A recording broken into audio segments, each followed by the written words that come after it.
Hi guys, welcome back to Mysteries Channel. Thanks for clicking on my video. Today I really wanted to talk about a star system I've been researching a little bit. I've heard about it countless times, but when I look up the night sky, it is not where my eye goes. I typically always am drawn to Orion only because it's so easy to see.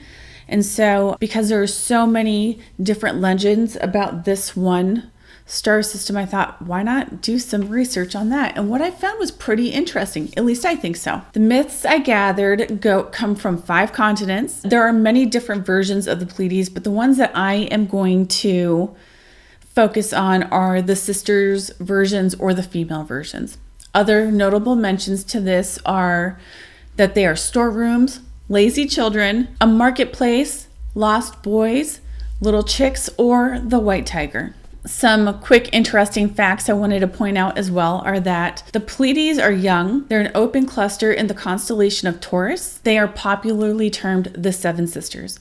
Although only 6 or 7 stars are visible to the naked eye, there are in fact more than 100 embedded in the reflection of the nebulae. And the brightest member is, I think it's pronounced Alcyon, which is more than 300 times the luminosity of the sun.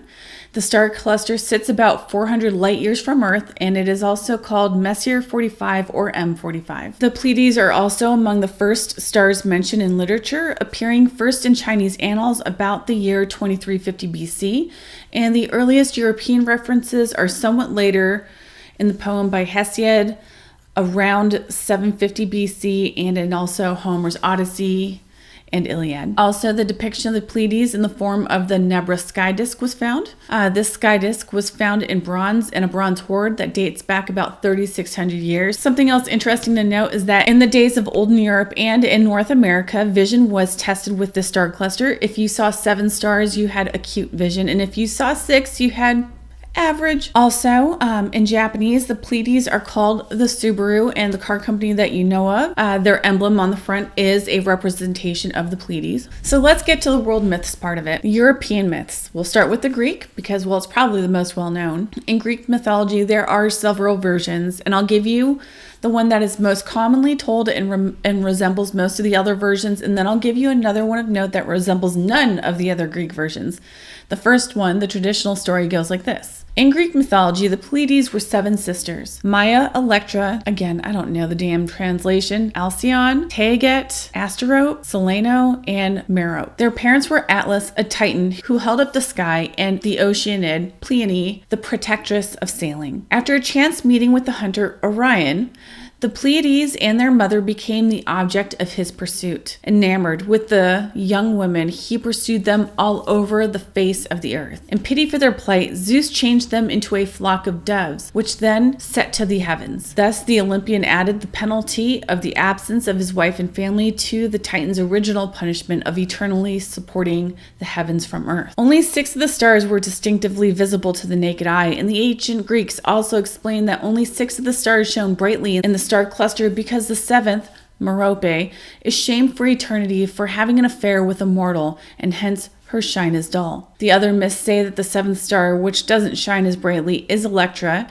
She is said to have left her place so that she will not have to look down upon the ruins of Troy, which was founded by her son. And in many of these myths also, it always says that Orion continues to pursue these girls in the night sky, and that's why he always comes after them. Now, the other version, I was going to tell you the more unorthodox Greek story, is that the Pleiades are again of sisters, but of an Amazonian queen. Their names are Maia, Kokomo, Glaucia, Protis, Parthenia, Stanikia, and Lampato. They were credited with inventing ritual dances and nighttime festivals. Now, another European myth, this is of the Ukrainian persuasion, and please forgive me because I don't know how to pronounce any of this stuff, is that they are again female stars and they are tribal deities, also known as Baba Svidsti. And according to legend, these 7 maids lived long, long ago. They used to dance the traditional round dances and sing the the glorious songs to honor the gods. After their death, the gods turned them into water nymphs. Having taken them to heaven, settled them upon the 7 stars, where they dance around the dances to this day. Interesting, again, water and maidens are associated with these stars. Now, the African myths aren't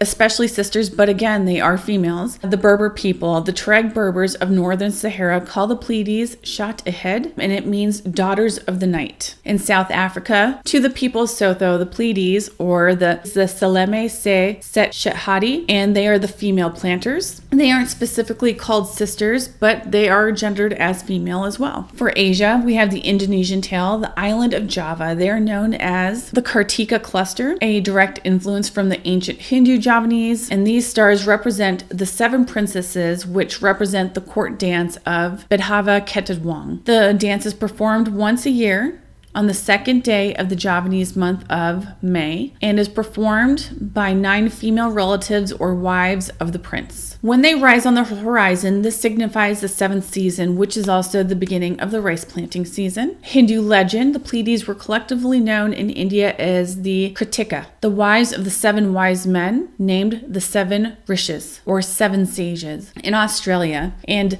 this one is hard for me because I'm not as familiar with Aboriginal tales, but I did find a few, and I think it's super interesting. The Aboriginal tales from the Northern Territories call the 7 sisters the Yungamarra water girls. These sisters are regarded as the beholders of beauty and the possessors of the magic of love. Their father, whom they called Dunia, was transformed into a crocodile to stop his incestuous ways.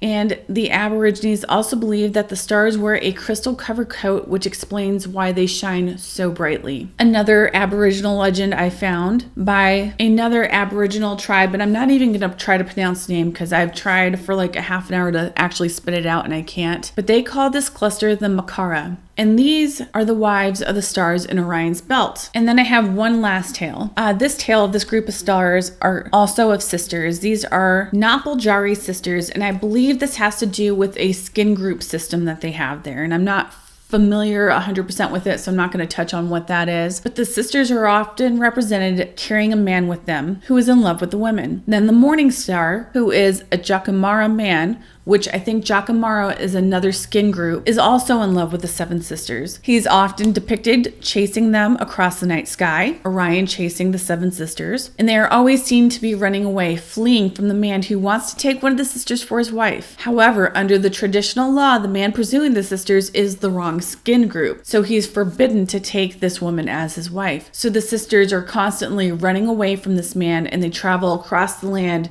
till they get to a steep hillside, and from there they launch themselves into the sky in an attempt to escape. The Jakamara man follows and is always traveling behind them in the form of a star seen in Orion's belt cluster. Okay, so now I'm getting to the Americas, and it's really just North America. Like I said, there was only 5 continents. The southern portion of the Americas, South America, much more closely relates to some of the African legends, which I think is freaking fascinating because I've talked about it before. What if the Olmecs were Africans that had come to the Americas a very long time ago? So they're typically storerooms or marketplaces, and in Africa, the Pleiades is also sometimes represented as storerooms or marketplaces. Very fascinating to me. But the North Americas much more closely resembles the myths of Europe and the Aboriginals. So let's go over some of those. I'm going to start with the Nez Perce myth, which kind of mirrors the ancient Greek myth of the Pleiades, but not the traditional one, the untraditional one. In the Nez Perce version,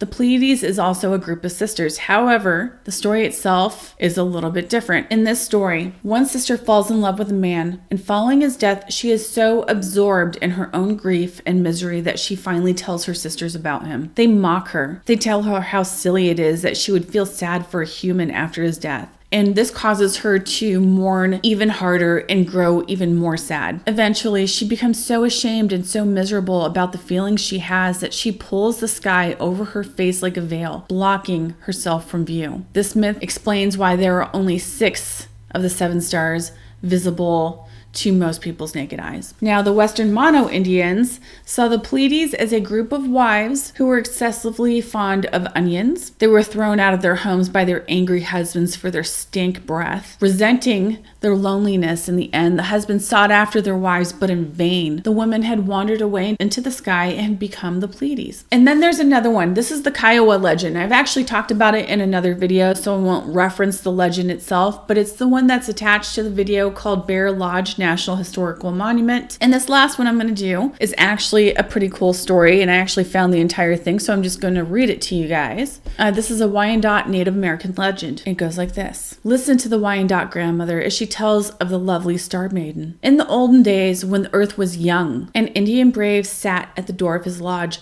not far from the lake. Soon, faint and distant sounds of music came to his ears. He looked on all sides, but he could not tell from where that sound came. And then they grew clearer and louder and seemed to fall from the sky to the lake. The young man listened closely and thought he heard voices by the water. So he crept through the grasses and the reeds that grew along the shore. And when he parted the reeds, he saw 7 lovely maidens singing and dancing hand in hand upon the beach. They were beautiful as starlight, but there was one more lovely than the rest. And as the man crept nearer and nearer, a pebble slipped beneath his hand, and at the sound the maiden sprang into a large basket and then rose immediately into the sky. And so they disappeared from his sight. The young man returned in sorrow to his lodge, and all night he could not sleep, but thought of the maiden who was lovelier than the rest. The next day he wandered about lonely and sad, but when evening came he went down again to the water and hid among the reeds. Soon he heard the music falling sweetly from the sky, and the basket came floating downward. The 7 maidens stepped onto the beach and began to dance and sing as before, and as the young man watched, his delight was so great that he exclaimed with joy. The maidens heard the sound and sprang into the basket, and it rose immediately up to the sky. Now again, on the 3rd night, the young man watched, and the maidens came, and as they danced to and fro, he rushed in among them. Filled with terror, they sprang into their basket, 6 of them making it, and the basket began to rise. But the young man caught the loveliest maiden, the one that he had been thinking about, by her sides. As she held on to the side of the basket and the basket began to go up into the air, they went up together. But eventually she lost her grip and they fell gently back to the earth. Then the young man led her to his lodge and begged her to become his bride. Very grieved she was, but not angry. "We are the 7 Star Sisters," she said. "The singing maidens. We have always lived together in the Skyland. Have you not seen us dancing above you? However, if you will go with me to the Lodge of the Sun, I will become your bride." So the next night, when the basket descended again, and the Star Maiden took the young man with her to the Skyland, and there he saw many wonderful things. After which they returned once more to Earth, and the Star Maiden became his bride. That's why to this day, the young Indian children only see 6 singing maidens among the Pleiades, and why the shadow of the 7th is just barely there. Now, I know they're kind of loosely tied to each other, and there are many different versions of the Pleiades, but I do think it's pretty damn interesting that these are all original myths tied to the legends of native peoples spanning many continents. It's pretty darn amazing that they're almost always sisters, they're almost always women, and they're either running from a hunter that is trying to gain their love, or they fall in love with someone and are so shamed that one of them becomes dim. I'm just saying, doesn't it seem plausible that this myth was shared all around the world at some point in time way earlier than when the Europeans got here? Obviously, or when they got to Australia. The Australians hold their myths and legends pretty darn close. They don't like to share them that much, and for good reason. They've seen what's happened to everybody else in the world when their lands are getting taken over. World culture, anyone? Was there a culture that spanned the earth at one point in time, and we have these remnants of stories? And the saddest part about all of this is that there were probably so many more that were erased over time. Had somebody not taken the time to write these down, we wouldn't even have these. We wouldn't even have these legends to tie the fact that there was somebody at some point in time either traveling the entire world and giving out information about other cultures, or there was a economy of sorts going on. Anyway, thanks for watching, and I hope you guys have yourselves a very great day.